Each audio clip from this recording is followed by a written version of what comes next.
A sudden stop of the Russian gas deliveries was the main threat during the early summer. Now we know that this is no threat, it's certainty. But in contrast to the fears that the three-tier system of the emergency plan regarding gas will be activated and there will be rationing of gas for certain industries, that did not take place. The reason for that is that there were additional sources for LNG made available and savings in gas demand. These savings come with a cost, as we have heavy energy users that stopped their production.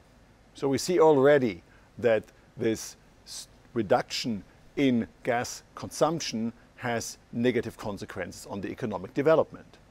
But it is not as bad as we have thought earlier.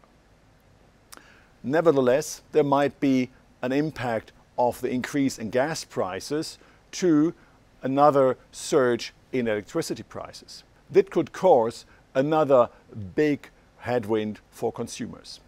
Consumers already face high consumption prices, which undermines their purchasing power.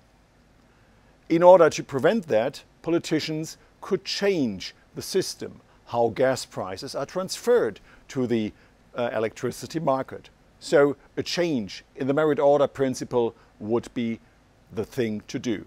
And therefore you could switch from setting the prices for electricity of the highest bid to the second highest. That would reduce the pressure from consumers substantially. And it would be much better than letting this increase in prices coming through and subsidizing this. Because with that, this subsidizing would help to broaden this inflationary push to a broader basis. And this would make the job of the central banks to bring down inflation even harder. Central banks are determined to fight inflation, and both in the US and the euro area, we expect further substantial increases in rates. And this will tighten financing conditions, making the economic environment even more difficult. And with that, we are expecting a deep recession in the German and euro area environment. However, if the measures are taken appropriately on the political side, we probably will not have a free fall in economic activity. Regarding the ECB, on top of this increase in interest rates, they probably will also face a change in the rules for banks that have windfall profits because of the very generous setup of the TLTROs. So we expect that there will be some adjustment in this mechanism in coming months.